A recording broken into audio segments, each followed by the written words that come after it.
सभी को जय श्री राम। दोस्तों, इटली की प्रधानमंत्री जॉर्जिया मेलोनी ने इस्लाम पर बहुत बड़ा बयान दिया है। उन्होंने कहा है कि इस्लाम के लिए यूरोप में कोई जगह नहीं है। उनका कहना था कि इस्लामिक संस्कृति और यूरोप का कल्चर आपस में मेल नहीं खाता। इस्लामिक संस्कृति और यूरोप का कल्चर दोनों परस्पर विरोधी है। मेलोनी ने कहा कि इटली में इस्लाम के सांस्कृतिक केंद्रों को सऊदी अरब की ओर से फंडिंग की जा रही है, जहां शरिया कानून लागू है। इटली में जो इस्लामीकरण की प्रक्रिया चलाने की कोशिश की जा रही है, वह यूरोपीय सभ्यता के लिए सही नहीं है। ऐसे में मुसलमान यूरोप से दूर ही रहें। इटली की पीएम ने इस्लामी सभ्यता के यूरोप से दूर रहने को ही बेहतर बताते हुए कहा कि यूरोपीय सभ्यता के मूल्यों और इस्लामी मूल्यों के बीच मेल कभी नहीं हो सकता।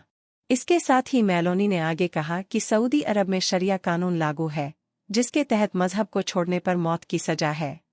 समलैंगिकता के लिए भी मौत देने का प्रावधान है, जो इटली में नहीं चलेगा। मेलोनी ने यह भी कहा है कि यूरोप का संतुलन बिगाड़ने की फिराक में लगे कुछ देश जानबूझकर शरणार्थियों की संख्या बढ़ा रहे हैं। जब उन्होंने ये बयान दिया तब उनके साथ यूके के प्राइम मिनिस्टर ऋषि सुनक और टेस्ला और सोशल मीडिया प्लेटफॉर्म एक्स जैसी कंपनियों के मालिक एलन मस्क भी मौजूद थे। ऋषि सुनक के बाद जॉर्जिया मेलोनी ने इस्लाम और मुसलमानों के यूरोप आने को लेकर नाराजगी जताई है। वीडियो में आगे बढ़ने से पहले भारत और इटली की दोस्ती के लिए वीडियो को एक लाइक करें और चैनल को सब्सक्राइब करना ना भूलें। धीरे धीरे देखा जा रहा है कि जैसे जैसे इस्लामिक प्रवासियों की संख्या बढ़ रही है, यूरोप में कई जगह लोग शरिया कानून की मांग कर रहे हैं। कई जगह लोग अपना जो इस्लामिक पहनावा है, उसकी मांग कर रहे हैं, उसको सपोर्ट कर रहे हैं। हमने देखा कि कुछ समय पहले फ्रांस में कैसे ये लोग हिजाब की मांग कर रहे थे और साथ ही शरिया कानून की मांग भी की जा रही थी। तो फ्रांस में काफी क्लैश देखने को मिला। जब इस्लामिक देशों में वहां पर युद्ध होता है, तो अन्य इस्लामिक देश इस्लामिक शरणार्थियों के लिए अपने दरवाजे बंद कर देते हैं और उन्हें यूरोप और दूसरे देशों में भेज देते हैं। लेकिन यही देश उन्हें फिर फंडिंग करते हैं कि वो अन्य देशों में अपनी जड़ें जमा दे, और जो ये माइग्रेशन होकर वहां जाते हैं, वो वहां के कल्चर में घुल मिल नहीं पाते। फिर उसके बाद उन देशों में क्लेश स्टार्ट हो जाता है। इसका जिक्र व्लादिमीर पुतिन ने भी किया था। कहा था कि रूस में आना है तो रूसी बनकर रहो। इसमें कोई शक की बात नहीं है कि जो भी माइग्रेंट्स है, जो भी शरणार्थी होते हैं, वो उन रास्तों से हट जाना चाहते हैं जहां पर जिंदगी तकलीफदायक होती है। अधिकांश जो शरणार्थी है वो यूरोप और पश्चिमी देशों की तरफ जाते हैं, क्योंकि वहां की संस्कृति काफी खुली और आज़ादी से परिपूर्ण है। पहली चीज तो शरणार्थियों के लिए ये एक उपयुक्त व्यवस्था पैदा करती है, और साथ ही साथ उनको लगता है कि उस व्यवस्था में वो घुल मिल जाएंगे। लेकिन जैसे जैसे वो अपनी जड़ें जमाते जाते हैं, फिर वो अपने सांस्कृतिक हितों और अधिकारों की बात करने लगते हैं, जिनको बाहरी देशों से काफी पैसा आ रहा है। तो इसके कारण एक मूलभूत टकराव की स्थिति पैदा हो रही है, और इसी के खिलाफ अब हम देख रहे हैं कि यूरोप के राष्ट्रों में इनके खिलाफ प्रतिक्रिया हो रही है। आपको बता दें, कुछ समय पहले स्वीडन पुलिस ने मुसलमानों के पवित्र ग्रंथ कुरान को जलाकर प्रदर्शन करने की मंजूरी दे दी है, वह भी मस्जिद के सामने जलाने की। पुलिस ने देश की मुख्य मस्जिद के बाहर कुरान जलाकर प्रदर्शन करने के अनुरोध को स्वीकार कर लिया था। इसके तहत प्रदर्शनकारी कुरान की कॉपी फाड़कर और उसे जलाकर विरोध करेंगे। हालांकि इससे दुनिया भर में हंगामा खड़ा हो सकता है। स्वीडन पुलिस ने हाल के दिनों में कुरान विरोधी प्रदर्शनों की मांग ठुकरा दी थी। लेकिन हैरान करने वाली बात है कि प्रदर्शन के दौरान कुरान की कॉपी में आग लगाने के लिए उन्हें सरकार की ओर से अनुमति भी मिल गई थी। अब हम जिसके बारे में बात करने वाले हैं, उसको सुनकर न सिर्फ आपको गर्व महसूस होगा, बल्कि उसके बारे में जानकर आपको इस चीज का एहसास भी होगा कि हमारी संस्कृति, हमारी आस्था कैसे पूरी दुनिया में अपनी एक अलग पहचान बना रही है। जी हाँ, इटली में जहाँ अन्य धर्मों के लोगों के आने पर आपत्ति है, वहीं इटली में ही एक ऐसा हिंदू गांव है जहां हिंदुओं की संख्या काफी बढ़ चुकी है। कैसे इटली के शहरों में वहां की महिलाएं भी हिंदू धर्म में बहुत आस्था दिखा रही है।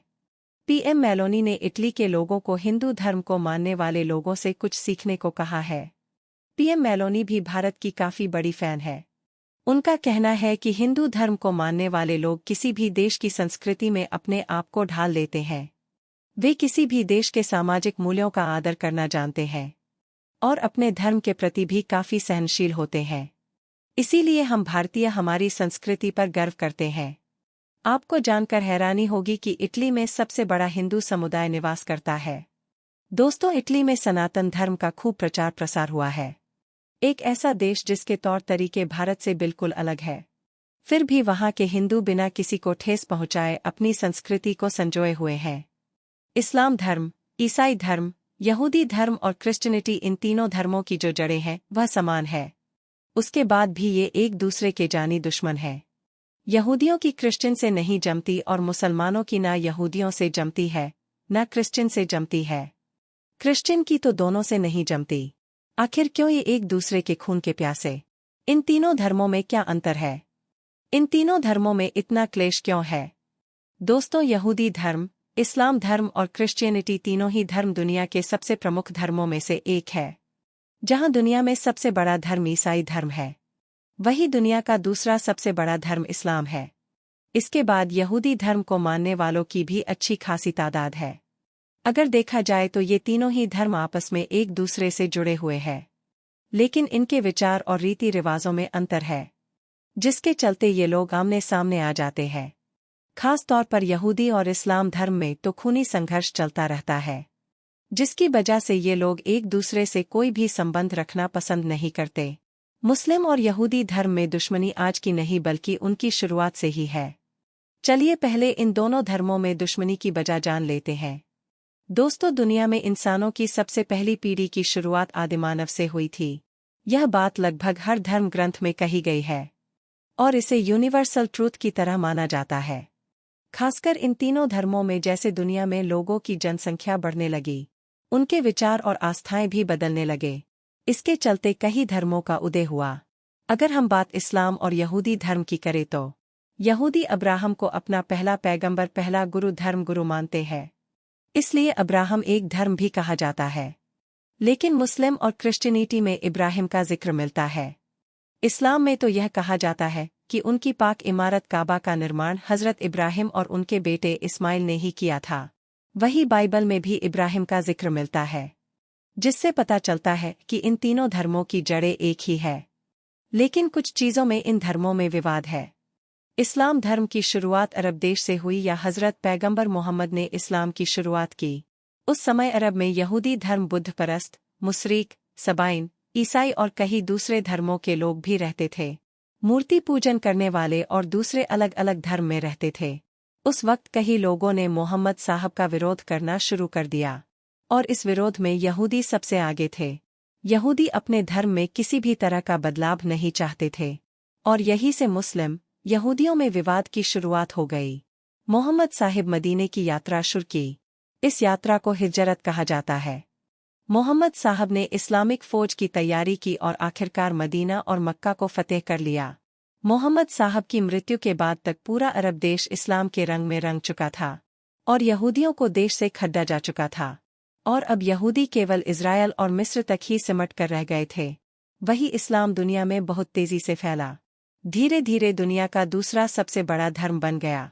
वही आज भी यहूदियों की सबसे बड़ी आबादी इज़राइल में रहती है। ये लोग एक ईश्वर में यकीन रखते हैं और इस्लाम की तरह ही मूर्ति पूजा के विरोधी होते हैं। दोस्तों, क्या इटली की प्रधानमंत्री ने सही किया? क्या भारत को भी ऐसा कदम उठाना चाहिए? अपनी राय कमेंट बॉक्स में जरूर दें।